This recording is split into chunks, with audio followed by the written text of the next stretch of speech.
What a way to start the morning. Noreen, Brooke, accompanied by Rene, Martinez, and we welcome today Brendan Statom to be with us on the bass. So welcome. Yes, and good morning and happy October, and thank you for being here in our Sunday celebration service, those in the space and those online, and we're all here by divine appointment. We're connected, and everybody is here because you're part of the service, and so thanks for bringing that beautiful heart light of you. And let's just center for a moment. Let us just release anything that is not about your spiritual sweetness. We connect, as Charles Fillmore tells us, in the divine beingness. We breathe into the one power, the one presence in the universe and in our lives. God, love, life, the good, omnipotent, omniscient, omnipresent. What is there to be concerned about? Nothing. And so we invite you just to relax. Relax into the life that is breathing you, the heart that is beating your experience of aliveness. We let go, we let God. This is the day that Spirit has made. Let us rejoice and be glad in it. And so it is. Yeah, and so we are so blessed to have our Unity singers with us today. Big hand. Yes, we're starting our series called Over the Rainbow. You might have heard of Dorothy and the Wizard of Oz, probably, yes. So we're all going to stand and we're going to sing I Feel in Heaven Today, led by our Unity singers. Here we go.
Is lit, and it represents the light within us, that flame, that truth. We also repeat after me, if you will. Excuse me. The affirmation is, I'll say it first, I am the light of the world. If you will say along with me, I am the light of the world. And we sound a chime. And that chime is to send a reverberation through us, energy out to our neighbors, out to our community, for all of you watching virtually and for all of you here.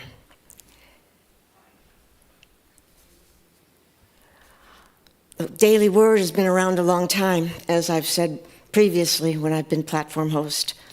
And today's word, Daily Word, October 3rd, 2021, is faith. And the affirmation is, through faith, I create the good I desire.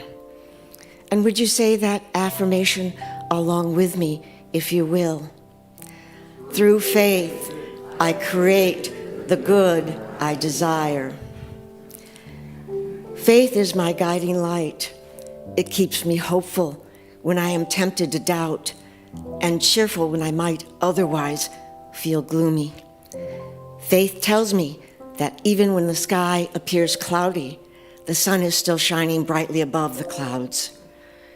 Faith gives me a secure footing in the present as I plan for the future. Faith is the assurance that I am never alone, that everything I dream and do is divinely inspired. Every step I take is in the direction of my aspirations, is fueled by faith that they can come to pass. All the wisdom, power, love, and strength of God are mine to express as only I can, leaving timidity and hesitancy behind. I use these divine attributes boldly and with confidence. Faith shows me the way forward. And from scriptures, now faith is the assurance of things hoped for, the conviction of things not seen. Hebrews chapter 11, verse 1. Faith, that's a big, big deal for me. And I want to first and foremost say that I am very humbled to be up in front of you all speaking about how faith has affected my life. I first became aware of faith and thinking about faith and what that all meant at a very early age. I was probably 5. And what pulled me to faith was a very favorite parable.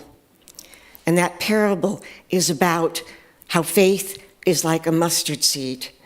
And it seemed so simple and so beautiful and so understandable to me as a child that it has carried with me since then.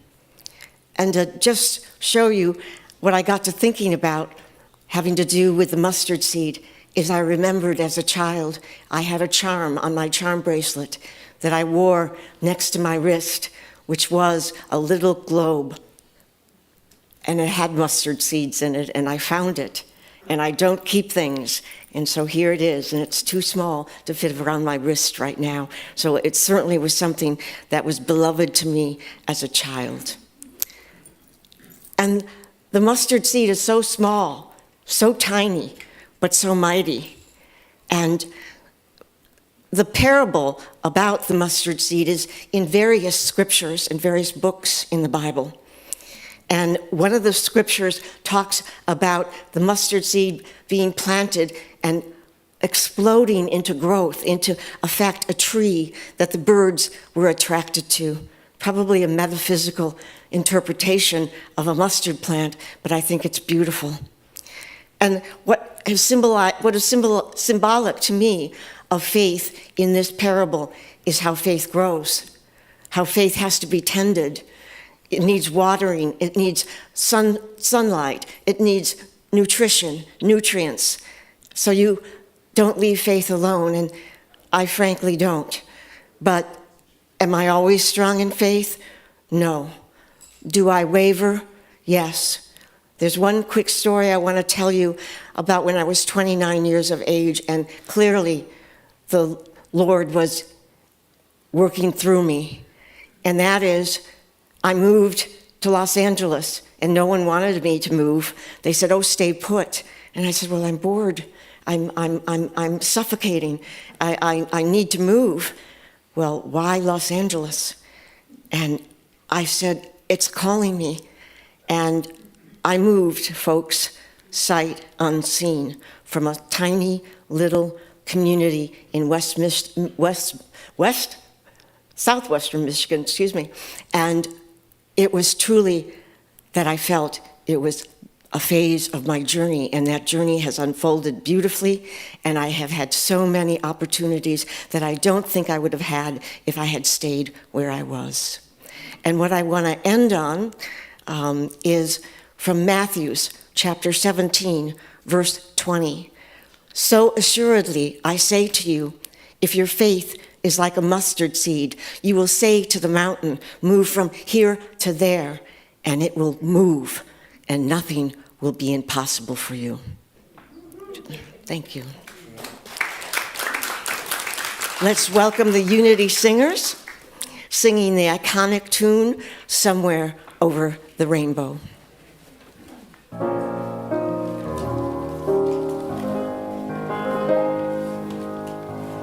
All the world is a hopeless jungle, and the rain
Oops.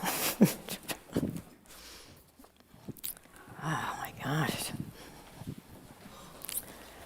All right. Oh, how sweet. Thank you, thank you. I didn't even know the beginning of that. Clearly, Dorothy didn't either. I mean, that was so beautiful. Thank you all so much for the time and the energy and wearing these choir masks. And your sound, the love comes right through those masks. So thank you all so much for the energy, the love. Thank you, Noreen, for all the time. It's a big deal.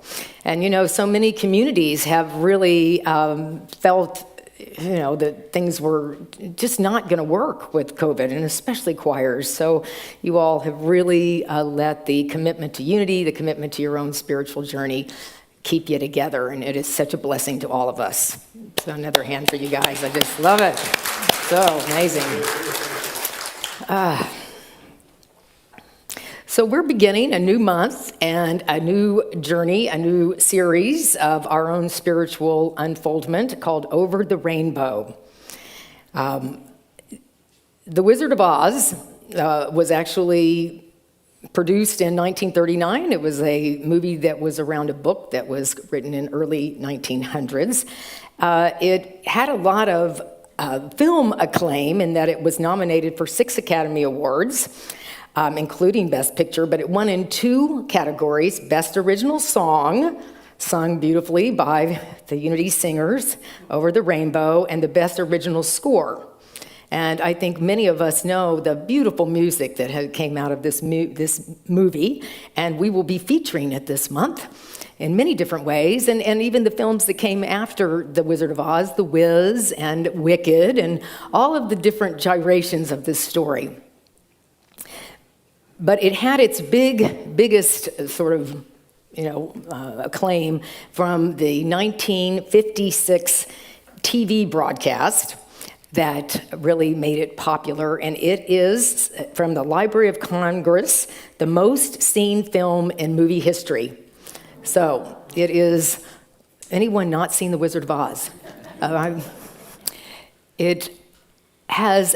I don't know where you were when you first saw it, if you even remember, but I certainly didn't see it as a spiritual story. I saw it as a lot of how beautiful and how fun, and loved all the music and loved all the characters. But it has become interpreted metaphysically and interpreted symbolically a story of the spiritual journey, the spiritual awakening. And it is fascinating to see how many different faith groups have seen it spiritually, but it also shows the illusion of what it could be called religion versus spirituality. It has been called a Christian search for redemption, a Buddhist quest for enlightenment, a New Thought spiritual pilgrimage, a secular myth, as well as a critique of organized religion in general. And we know that the story really debunks this idea of Oz. They're always looking for the Wizard of Oz. And what is Oz going to do? Give them all these answers, right? And they're really, we can't really do it on our own. We need to find Oz, which is so typical of religious teaching, that there is a God outside of us that we're going to find someday, and then this person's going to figure it all out for us. But as they find Oz is more lost than they are, all right? And they come to find out that, oh, yeah, I had it all inside of me all the time. And so it's a beautiful story for all of us. Dorothy's story is our story. And so we're going to be a month of this conversation about Dorothy's story, about all of these characters that come along in the story that are in your life also. And the way to appreciate it, the way to be very playful with it. This is a story that was originally written for children. So can I talk to that kid in you?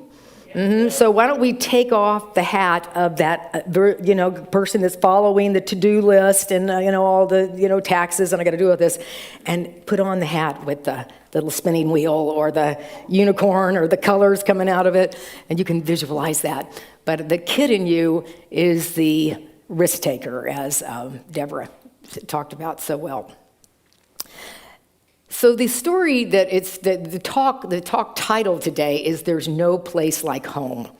All right, and I'd like you just to put your hand on your heart area because you can feel the vibration of your voice, and you can just close your eyes. And 3 times we're going to say, "There's no place like home." Okay, let's do it. There's no place like home. There's no place like home. There's no place like home. Beautiful. Did you feel the vibration of you? It's a calming experience to really understand that home is where the heart is. And where's your heart? Everywhere you go. I mean, I'm no medical professional, but I think that is the truth. Yeah? So wherever you go really is your home. And then we end up going places where our heart feels connected.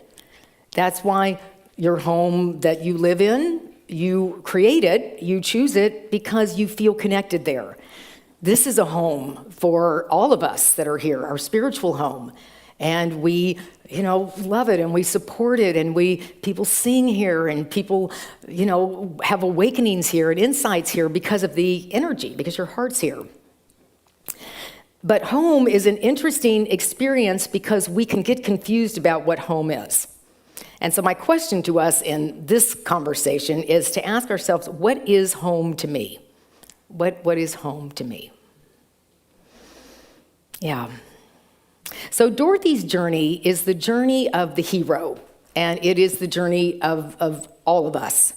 Joseph Campbell talked about the archetypes and the story, the myth of the hero's journey. And that's what Dorothy experiences, and that's what we all experience, because your only job in this life is to awaken to who you are. No one has your thumbprint. You will never come again. It's a pretty short period of time, especially as the years go by. It's like, oh my gosh, what happened? Yeah, and the idea. I met a friend of mine that I've met recently, and he's 75, and he said he was telling me about his life and himself, and he was being very authentic. And I said, this is so beautiful. Thank you for sharing, your heart. And he goes, I'm 75. It's kind of like talk about it now, because why am I holding back? I'm like, yeah, good. So it really forces us to recognize how important it is to be who we are. So where is home? All right, and what is this hero's journey? So I've got a list of the hero's journey. There's been a lot of books written about the Wizard of Oz, and one is the Zen of Somewhere Over the Rainbow. So this is the list of the hero's journey, and I believe you can relate to this. It is that the hero's journey, you have questions about your parentage, and basically it means your early training. You start out life as a common, ordinary person. This was the story of Dorothy, of Jesus, of Buddha. There's just an ordinariness to all of us, but very special also. They had to flee the early part of their lives. Deborah, you said it very well there. I had to get out of Michigan. It's Kansas, Michigan, whatever, right? They traveled a path that had a clear beginning and an end that was unclear, right? There's a lot of beginning. You didn't know how it was going to work out. They battled difficulty in many forms. They found companions along the way to help them with the journey. They had companions who scattered in times of turbulence. They went through the wilderness or the forest or the desert, go through times where you don't know what the heck's going on, the wilderness. They found or possessed an inner power to help transcend their experiences. They eventually went home or returned to another dimension, leaving some companions behind. And they were not afraid to take a stand on their moral issues or their principles. And I invite you all to re-watch this video and write these things down, because you're going to find that it is your journey. And I invite everyone to watch The Wizard of Oz during this month. It's on YouTube, for heaven's sakes. It's easy. And I want you, as we're talking about the symbolism, to recognize that you'll see it differently as you watch it with the symbolism, with the idea. So this is the story, again, of all of the heroes, of all of the spiritual masters. Now, before we get into too much of this, well, first of all, the hero, right? We have heroes. We have stories of people who we call heroes. We know Mariah Carey's song, Don't Worry, I Won't Be Singing It, is, the hero comes along with the strength to carry on, and at the end you finally see the truth that the hero lies in you. Thank you, right? So the idea is that this is our life. This is told as a beautiful story of Dorothy. All right. So the main thing is when we're starting to look at our parentage, Jesus actually said, you need to leave your mother and your father and your brother and your sister. And he wasn't talking about, I don't want to talk to you people anymore. It's just that you are the next level of consciousness. And so the idea of your parents had their training, either awake or not, and then your experience is unique and you often need to leave either physically or certainly symbolically that teaching because you're the next level of consciousness. There's a gentleman that wrote about the Wizard of Oz, Dombrowski, that says it's the theory of positive disintegration, that advanced development requires a breakdown of existing psychological structures in order to form higher, more evolved structures.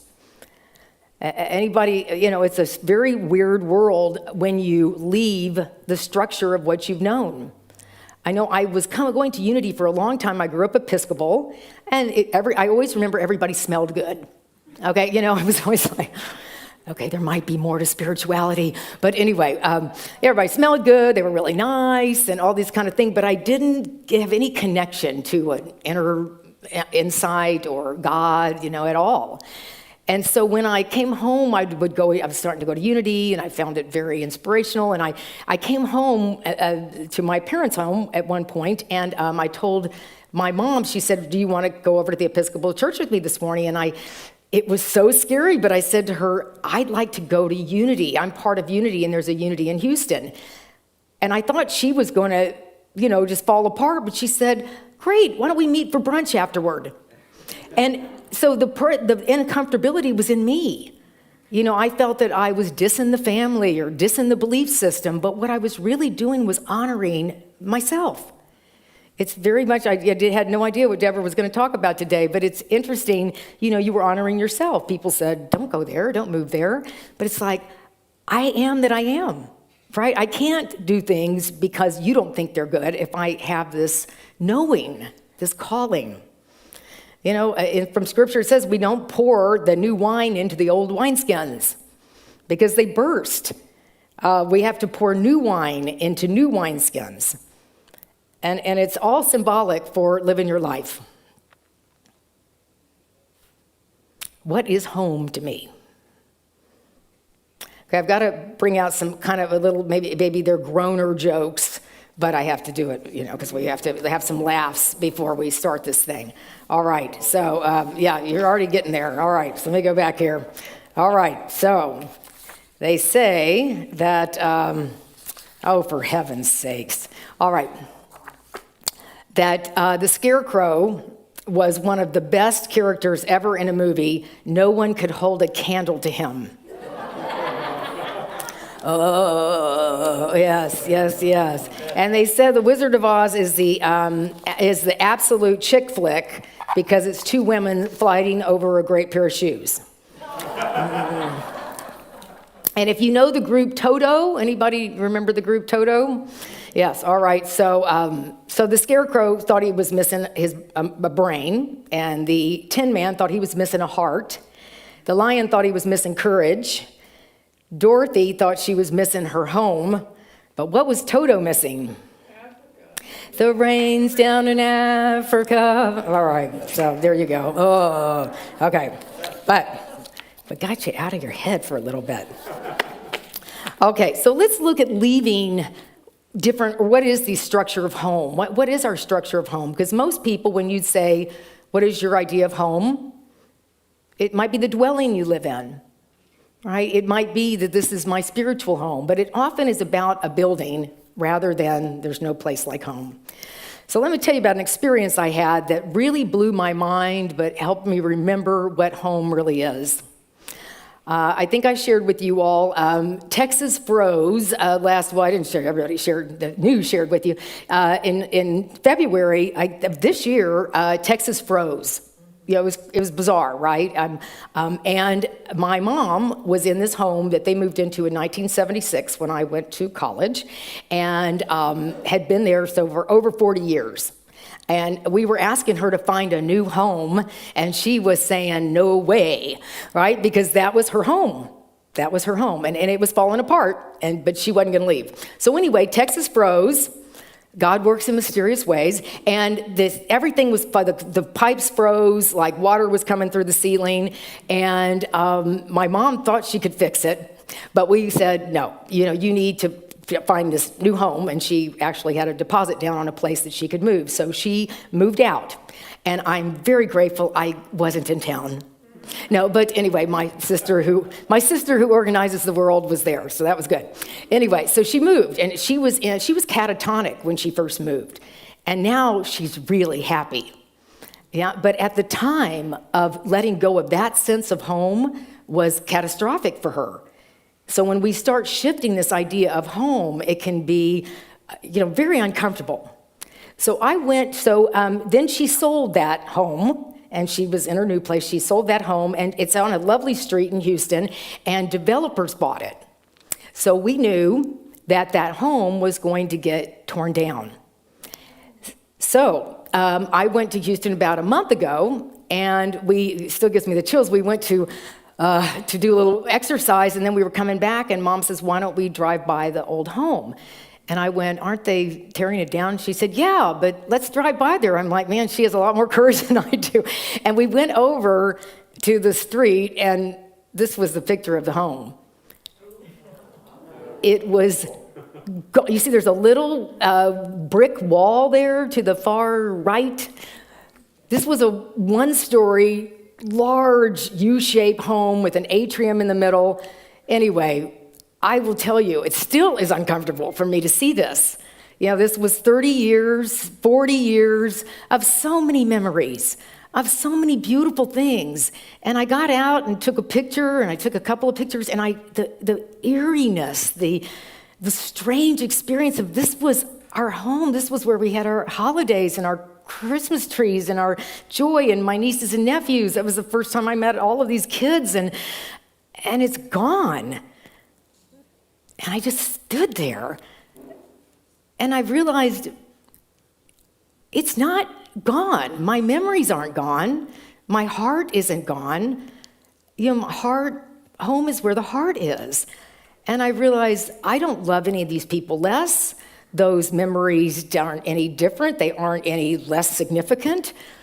But man, does it feel strange to have the home gone, the structure.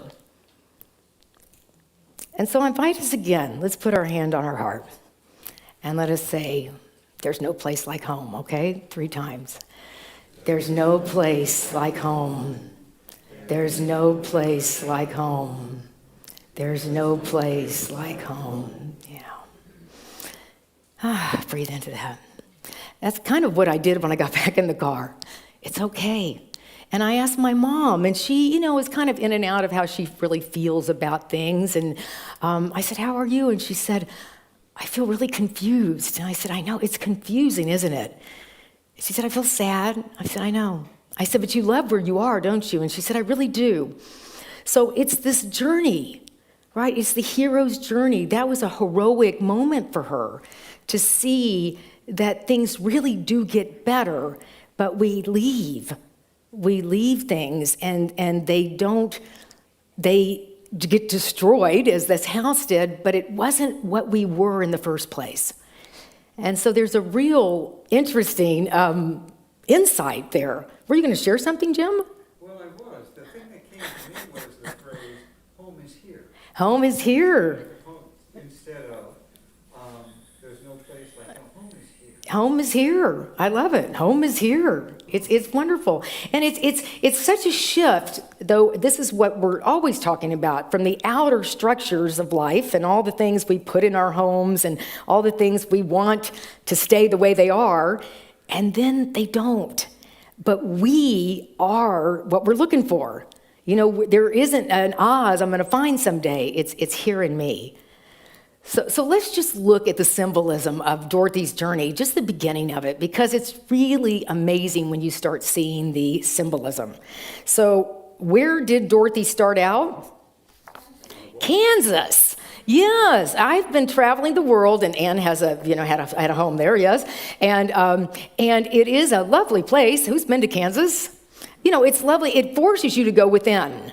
Right? Because there's not an ocean and there's not mountains, and and I lived in Kansas City, Missouri, and Kansas City, Kansas is right across the street, it's the state line, but I drive to see my brother in Denver.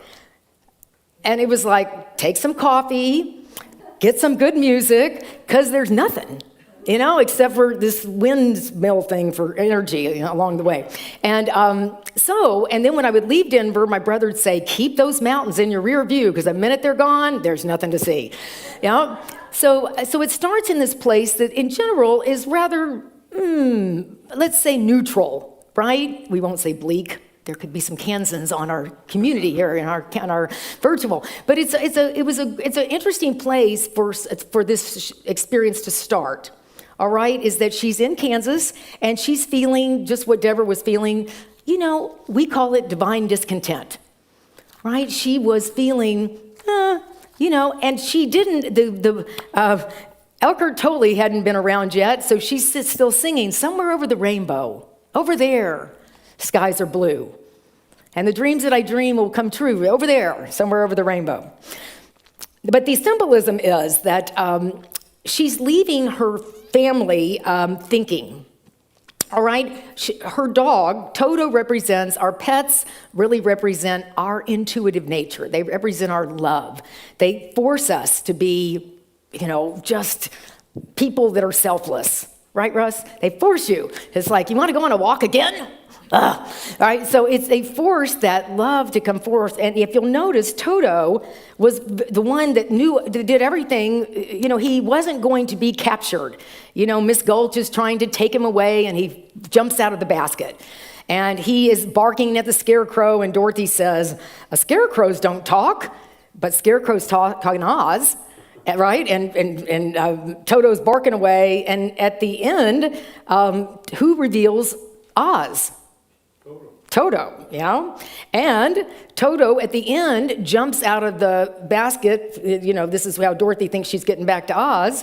And the cat doesn't get much press, but Toto jumps out of the basket chasing the cat, and then Dorothy gets out, and she wouldn't have had her spiritual awakening had it not been for Toto.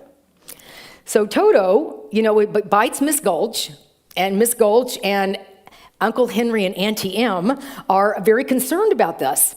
And they say, Auntie Em, and they're saying, Dorothy's like, we can't give away Toto. And Uncle Henry says, well, we got to follow the law, Dorothy. And because Miss Gulch is going to take their farm away. Yeah. So the idea is when we live in this world of law, right and wrong, bad and good, we ascend beyond that. And that's why she takes Toto and she goes, I'm out of here. Number one, it's Kansas. And number two, I'm out of here. And she takes her dog and she says, because I can't think in this linear world anymore. And she runs off. She gets a message that, Auntie M's sad, so she runs back. And then what comes through? A cyclone. And we notice that when we're making changes, there are all kinds of storms and things that are happening. It's all of our old, like I said, my house getting torn down, my house, my mother's house getting torn down. So she comes back and she tries to get into the old consciousness, right? She wants to go down in the cellar with everybody and she can't.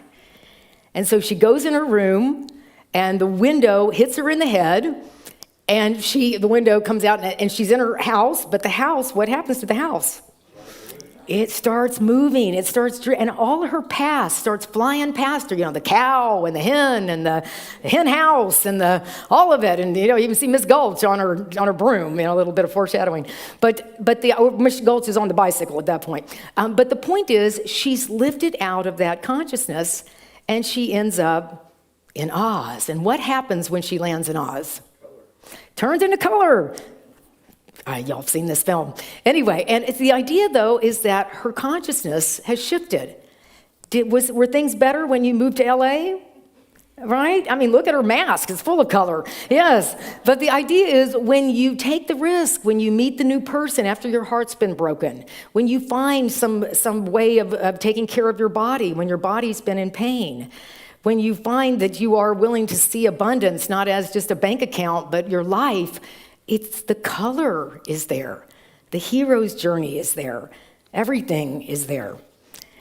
And at the end of the journey, I'm going to forward to the end. We will be talking about all of these characters and pieces and all of this.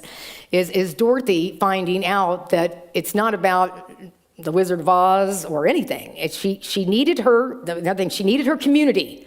So along the way, she brings in her intellect through the scarecrow. She brings in her heart through the Tin Man, and she brings in her courage through the lion. And so we need each other. You know, it's a big part of our journey is that we need our spiritual community. And finally, the ruby slippers. I did my best. Yes, that her ruby slippers really represent. Can you get the angle? But the ruby slippers, I love this, represent her spirit, her spark of spirituality. And that's why Glenda said, don't ever take those shoes off.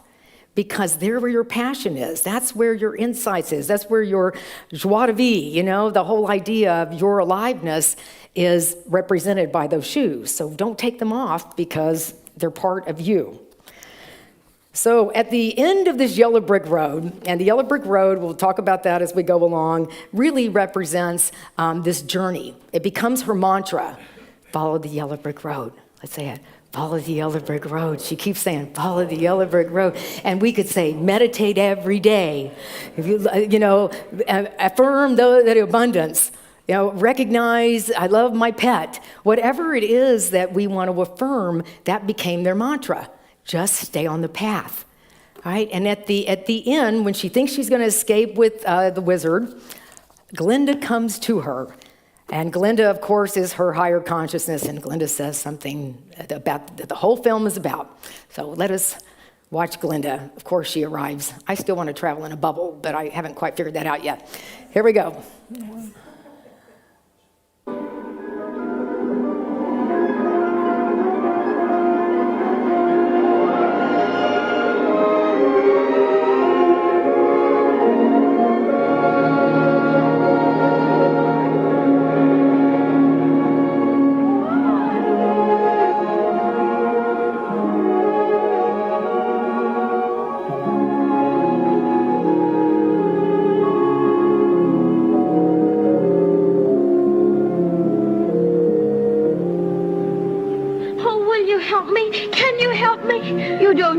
Helped any longer. You've always had the power to go back to Kansas.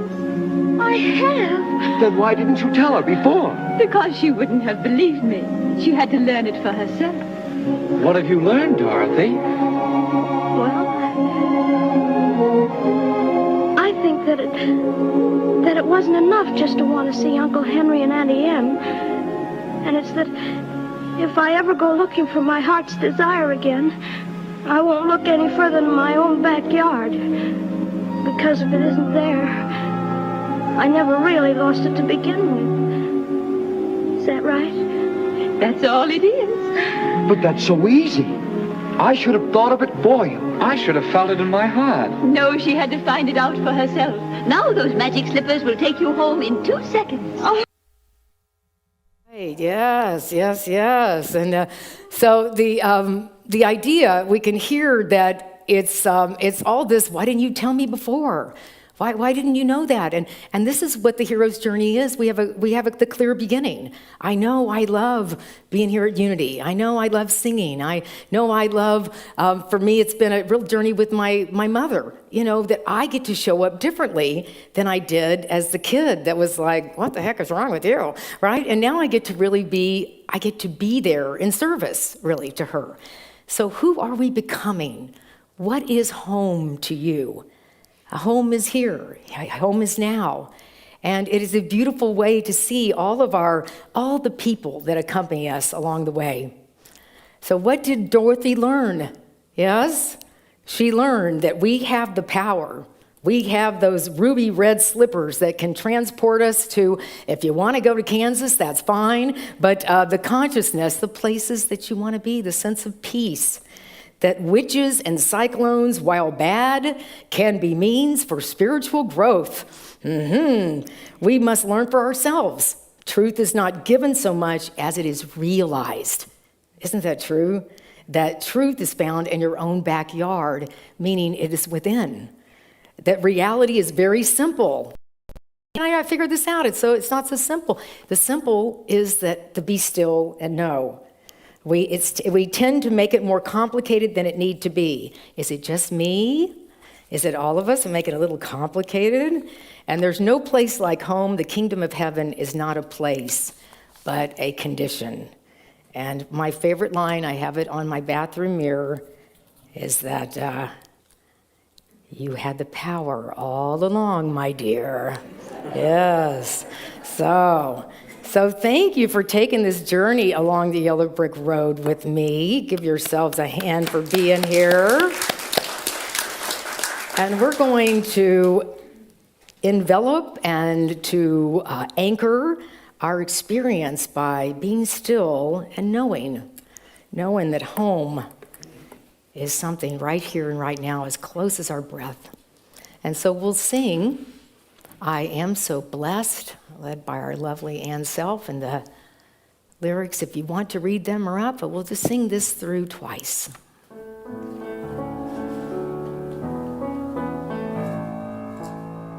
I am so blessed, I am so blessed, I am so grateful for all that I have. I am so blessed, I am so blessed, I am so grateful, I am so blessed.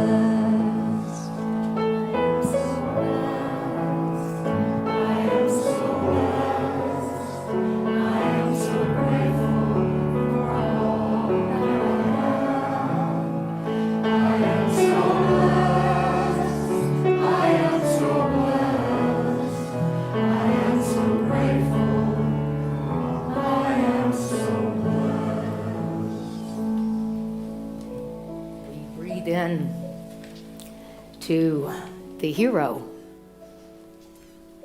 I finally know the truth that the hero lies in me and in you.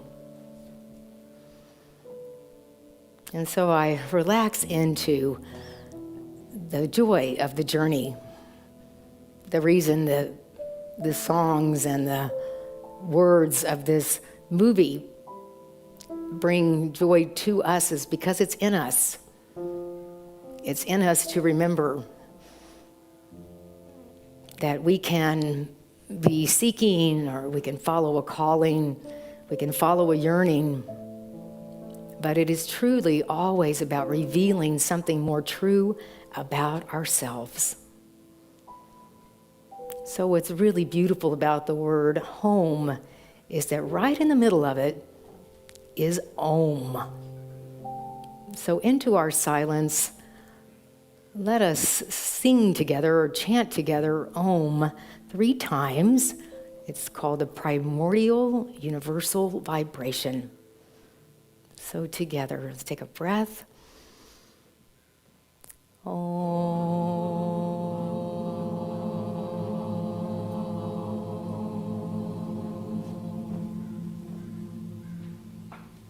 Another breath. Om.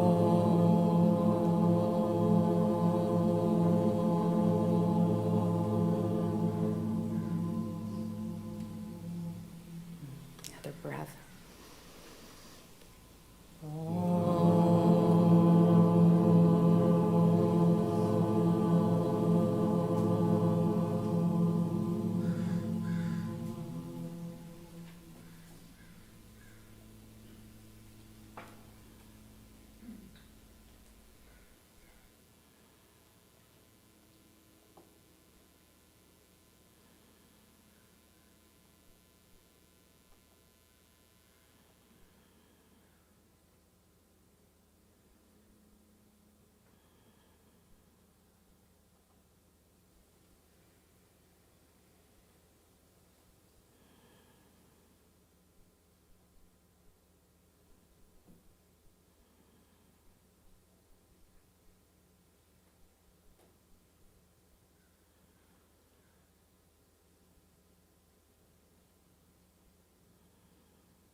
we bring our attention to this breath, the power of silence. We are all here energetically, and we use one another's energy to feel such a big connection. There's no place like home. Home is here. Home is now. Home is where the heart is. So we anchor this time to notice where our heart feels connected, and we continue down the yellow brick road of our life, knowing that we have everything we need, and the truth is revealed in the perfect time, in the perfect order, and we contain and we use our childlike wonder, one breath at a time. And so it is. Amen.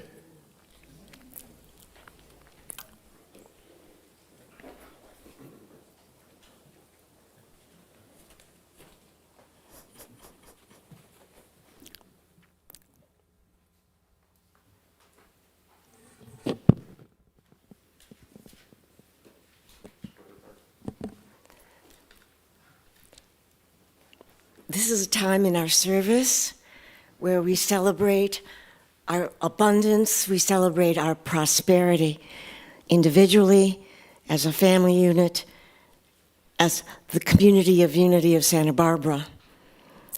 And let's put our affirmation up on the screen and say it along with me.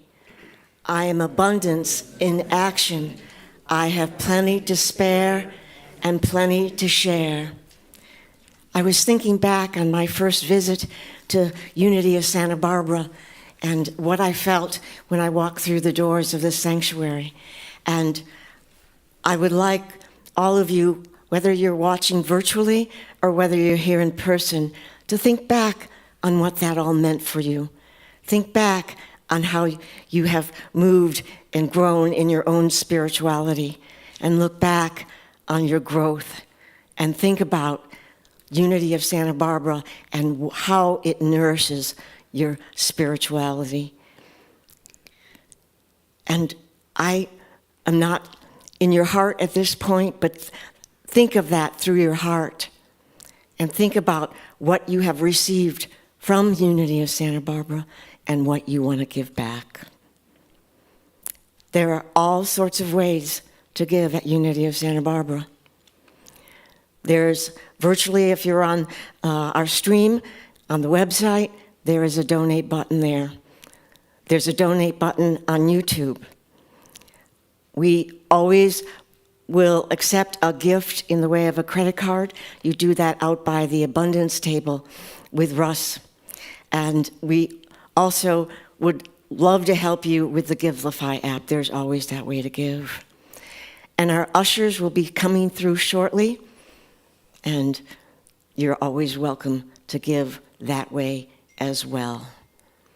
So always give, if you will, from a place of gratitude, your gratefulness for your own prosperity and abundance, your family, your friends, your community. And so let's say the affirmation together. Divine love through me blesses and multiplies all that I am, all that I have, and all that I share.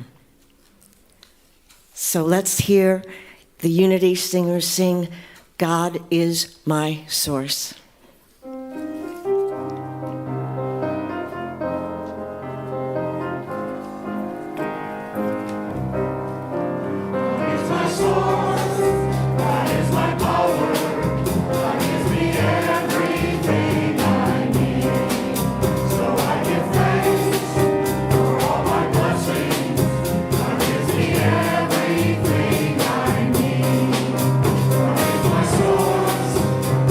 My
Follow that fellow. That sounds beautiful. Thank you. Thank you. Oh my gosh. All right. So upcoming events. We don't want to miss anything. Who is here for the first time? We have a welcome packet. Helen, did you get choked up by that? Wasn't that beautiful? I got to tell you, thank you. They say the heart opens and the eyes leak. It's my favorite saying. Yes. So thanks for letting your heart open. Anybody here for the first time? We got a welcome. Oh yes, beautiful. We got a sunflower and a welcome packet. Do you mind just raising your hand just a little bit? Because here I know. It's like I wanted to be anonymous. Anyway, but thank you for being here, and we're really glad you're here. We have a little sign-up sheet out there just if you want to get the information. We have an e-blast. All right. What's your name? Stacy, welcome, Stacy. I appreciate it. Yes, yay! Thanks for showing up. Thanks for showing up. Yes, and all of you do get on our website, unitysbforsantabarbara.org, and get on our newsletter because that's really where all the info is. All right, so we want to celebrate people born in October. All right, so it's the first Sunday. We're on top of this, probably for the first month.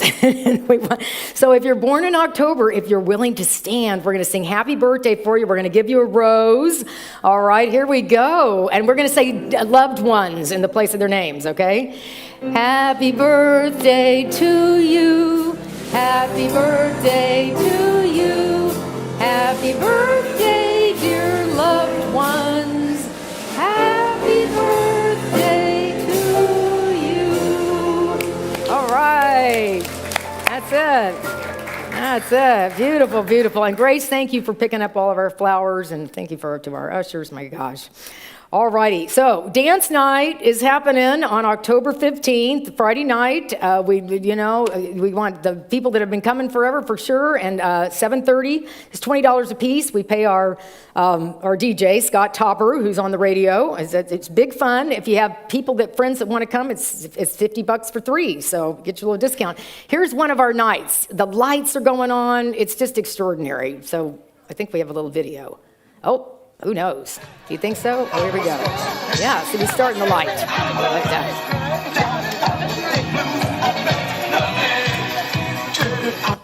Yeah, it's fun. It's fun. So if you're willing to let go of the old and embrace the new, come to dance night. You may just want to sit on the bench and tap your feet, right? But it's great fun. Friday night, October 15th. And the next day, the next Saturday afternoon, this is a woman that I met at Santa Barbara Newcomers that has a ministry basically called Art of the Soul. She is from South Africa. Her name's Kathy Leader, and this is going to be Saturday, October 16th in our courtyard from 3:30 to 5. And here's Kathy talking about it, and she'll be here next week, in fact. Hi, my name is Kathy Leader, and I am from the Art Process Studio. Very excited to run a workshop with your congregation on October the 16th from 3:30 to 5 p.m. And what I'm going to do is, I believe that everyone is creative and everyone wants to try some form of creativity, but kind of are too nervous or too anxious or don't know where to start. And I myself had a very critical mother when I was growing up, so I know what that feels like. But I also know the joy of creating quietly with some nurturing facilitation and guidance, which is what I'm going to do for you. And I'm super excited to meet you. So what we're going to do is meet in the courtyard from 3:30 to 5 p.m. The cost is $25 per person, including materials. And we're going to have super, super fun, creative, mindful, creative work. And I call it art for the soul. And that's what you're going to experience. So I hope to see you there. There we go. All right. So she is a delightful soul, and I just, we'll be out there in our courtyard. So that'll be the 16th. You can sign up today if you'd like.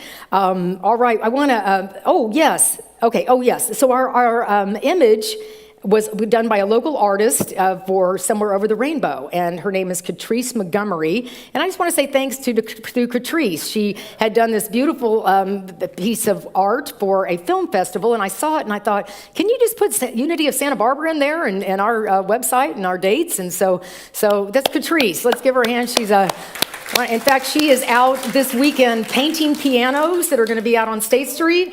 So she's a delightful soul, and I'd love it. She'll be coming by at some point. But all right, so you're going to the movies today. We want to thank Russ Chafin and Carol Lazar, who are head of that team. And y'all are at 4:15. You're going to the Camino Real Cinemas to see Shang-Chi, the Legend of the Ten Rings. Wizard of Oz, Shang-Chi, it's all good, yes. So meet them there at 4:15. Okay, save your date on October 31st. We are having Spooky Bingo, and bingo cards will be around next week. That's an online thing also, so we're doing it at 4:30, Sunday, Halloween. So online people, plenty of time, even if they're on the East Coast, to get in on that. We'll talk about that more next week. All right, we have a beautiful prayer team, and when you're in the wilderness, when you're feeling that sense of, I'm not quite sure where I'm going, or even if you just really want to hold a higher consciousness for others, the world, You can call this line. There is an affirmation, and if you email, you will get a prayer note back, and it is held for 30 days, and then it's sent to Unity Village. So we're so glad you're here with us on this wonderful journey down the Yellow Brick Road. We are all heroes, we're all wizards, and we're all here to live this magical journey that is our life. So we're going to conclude. I want to thank our volunteers, the ushers. I see them back there, Bill and Diana, but thank you all the hospitality people. Christine, I don't want to leave anybody out. They just did a beautiful job, and Peggy. And so thank you all that volunteered today. Thank you to the Unity Singers, our beautiful rainbow group that showed up. It's amazing.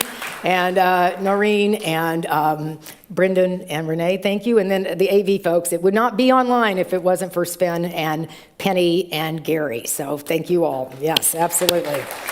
Okay, so let's all stand, and you're going to lead us with a peace song, and let's just sing our peace song together. Maybe everybody's coming up. Okay.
Let us say our prayer for protection.